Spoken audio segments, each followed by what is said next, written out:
look at a game that I played and analyze it.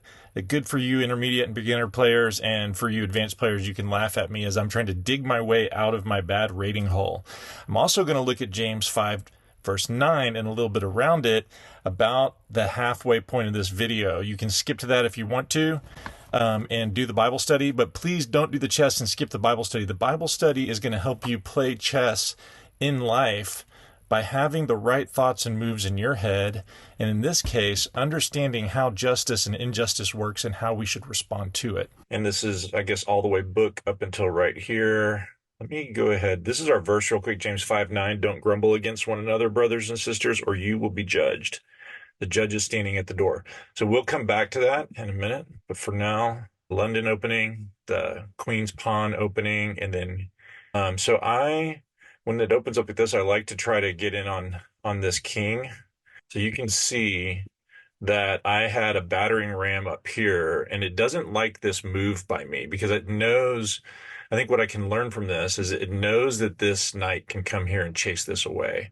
You had a chance to play something better. So let's just see what something better might be. I'm going to retry it. Let's just see if that is better. Nope, it didn't like that. Let's see if it likes that. It might.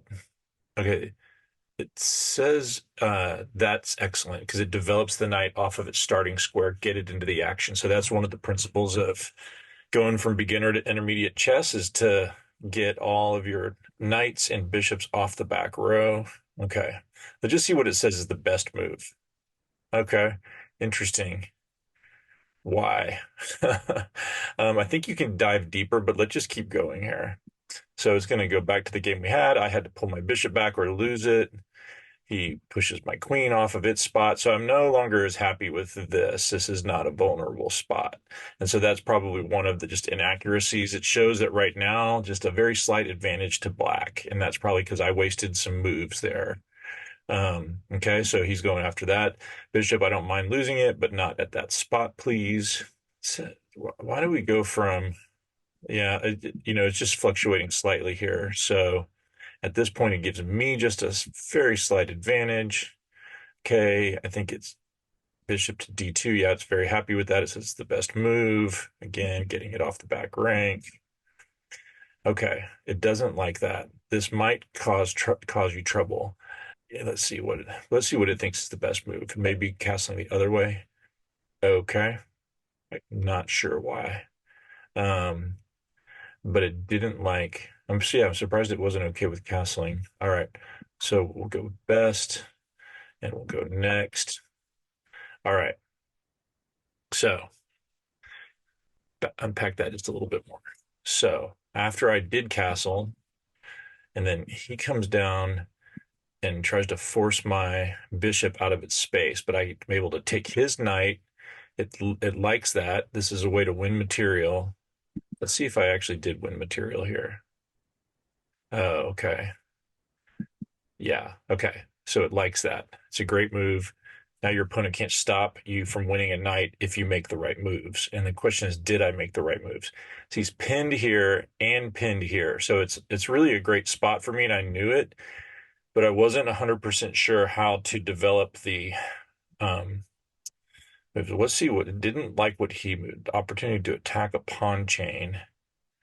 Yeah, so it's going to probably try to push down on these pawns. Yeah, interesting. Because then if I take, then he can come here, which would set up a potential trade. So how do I go back here? Okay, so this just changed a really big. All right, so I didn't like that. That was a miss. So, I come in here, and what you're going to see I do. So that is a blunder, it says. Why? Did it stop giving me the explanation? I went into some other mode here that's not giving me. I was a little nervous that I opened up this column. Okay, here's the trouble that they predicted. But what I do, I think works fairly well. I just pull that pawn up, and then he comes down, and then I just take it and I fork these two pieces. Let's go to the next move here. Okay, a missed opportunity to win a pawn. Best is, Yeah. See, what that does is I can come and check him here. If he takes there, I can come up here. And then this pretty much messes him up at this point. What does it want me to do? It wants me to go. No. So then he has to move over here. Then that's a pin. Doesn't like that. Next. Okay. Retry. You permitted the opponent to eventually win material. Okay. Well, how is that good? I don't understand. Okay. Oh, it thinks that's excellent now. So I don't know. He must have messed something up there. D1 says it's a mistake. I was definitely unsure about it. I can see that he has two strikes here and there on this pawn. I think this is just kind of where it says that's a great move. And that it's not good. What does it want me to do? Yeah, I thought about that. Why didn't I do that? Well, because it looked like he could then, oh, okay, no, he can't do that. I missed that. If he came down here, then I would just be able to take. Okay, that's why I didn't do that because I liked this. I could come in this way. All right, all right. So let's go ahead and finish this up. Next. All right. It doesn't, it says it's a miss. That was a blunder, and that's why I'm playing at a 1200 level and not, I mean, just catching those sorts of blunders at this level, it's kind of like who's going to make the biggest mistakes. And it's clearly, um, just I'm just not seeing the board. I always just think about the biblical language when playing chess, having eyes to see. It's all there right before you, but can you actually see it? And that's just taking that extra minute. And this is where you kind of get tilted. I've definitely been playing more tilted lately because I'm just not used to playing this bad. And I'm missing obvious stuff. So if you can just not be the first one to make the mistake, you will up your game by, at this level, I would say 200 rating points. All right. So, okay, it thinks I'm brilliant for that. And at this point, it sees me up quite a bit because sorry, it's going nuts. Sometimes this thing, when does it see me going up? So from here, brilliant, sacrifice. I'm still up two, but now it sees me as way winning this game. And so, which is kind of what happens here. So, um, I saw that actually, and I kind of didn't mind it where there was a trade there because I just felt like you can see what he did. I'll go back. So I'm pinned here. So he basically can go up a pawn or, game a pawn by forcing a take there and then getting a free take there. But again, then I have two bishops and and then his king is way underdeveloped. It's way back in the back. And so anyway, these are the kind of things that when you're playing a blitz game, you have to really just kind of keep your eyes open. Um, I was able to come over here. I was worried that I was going to lose these pawns, but you can see he can't go here or here. He can only go here. So my next move, well, after I take this, was to move this up. So now at least this king has nowhere he can move right here. Um, and so this was working okay for me as an in game. I was able to take that and see my bishop is covering this piece, which gives me time to get my king.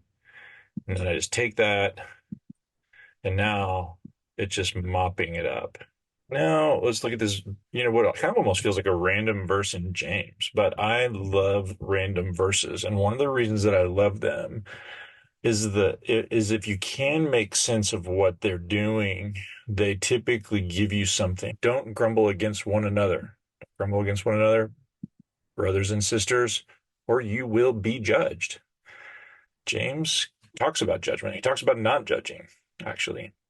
but he always connects it with the idea of being judged too, which sounds very, very similar to Jesus.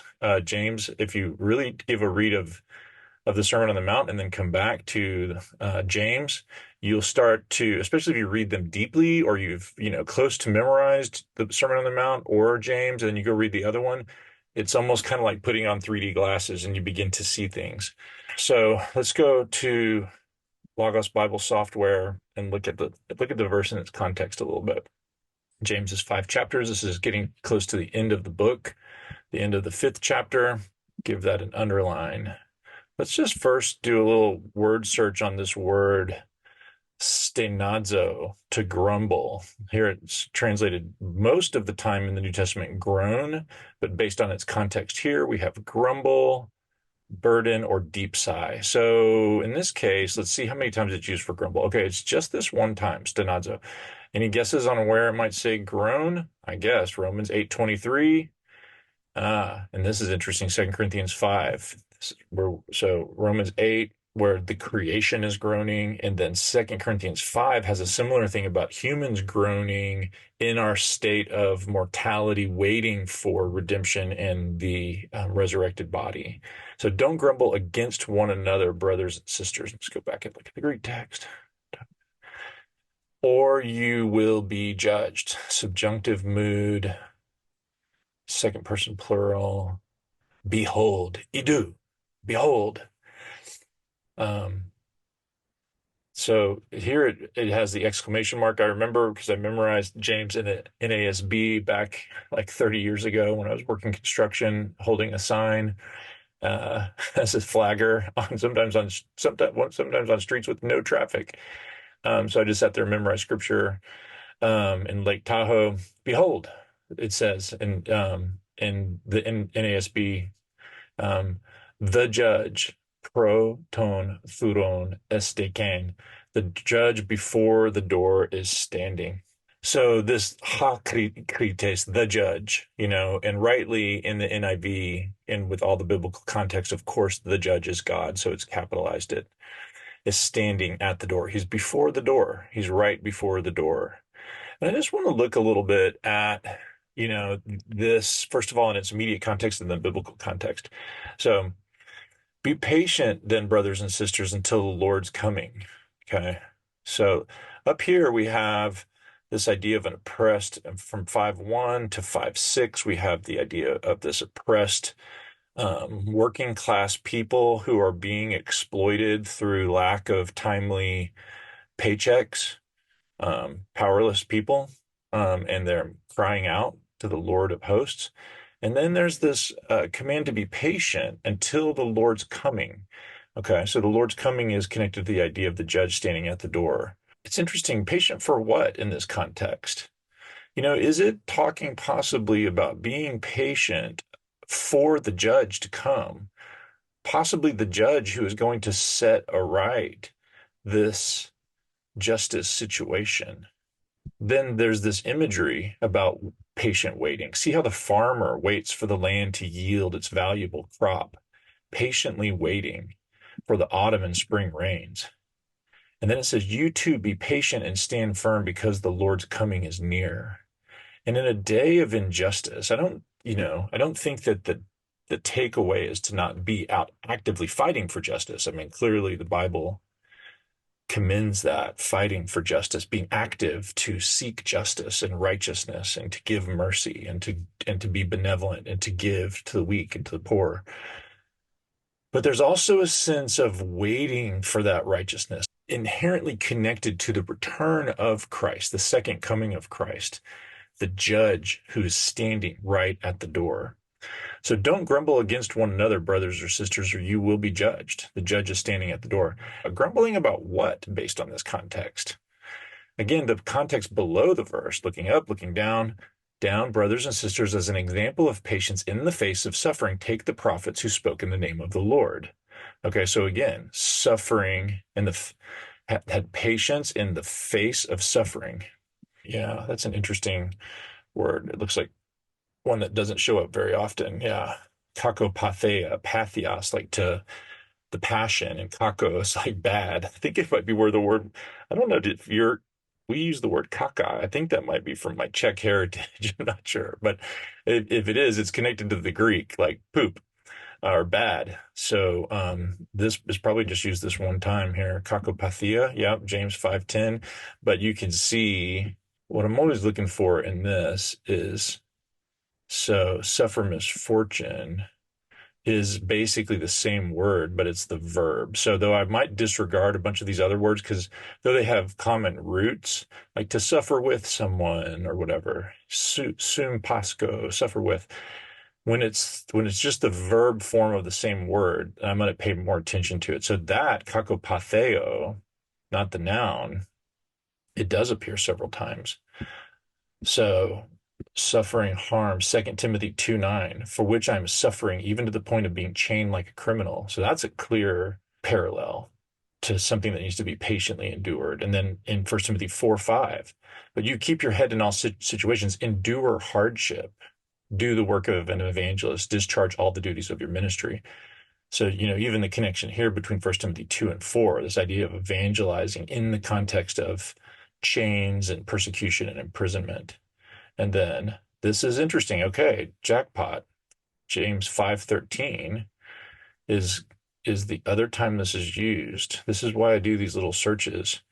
Is there anyone among you in trouble? Is there anyone among you right here, kakopatheo? So that you can see how all of this is being tied together literarily. And I'm kind of tempted to just switch translations here and see if we, yeah, so like if the ESV does a better job of capturing the connection between these two words. So here it talks about the face of suffering, and down here it says, is anyone among you in trouble? And if anyone among you is in trouble or suffering, basically some sort of persecution or oppression, what does it want you to do? It says, let them pray.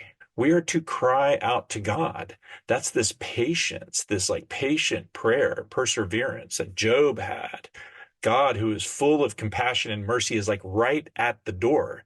You don't want to grumble because you don't need to. The judge is right there. This momentary affliction that you may be encountering in some sort of situation of injustice, that is so brief, and the Lord is coming back. But at the same time, James himself is fighting for equity. So it's not that we can't have a voice.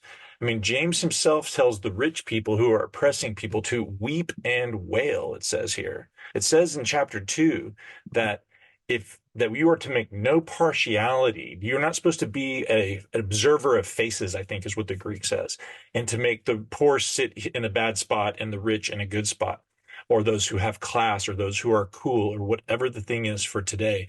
James is incredibly worried about working out actual justice in an actual Christian community. He wants you to pray, to cry out to God with patience. There is great power in that.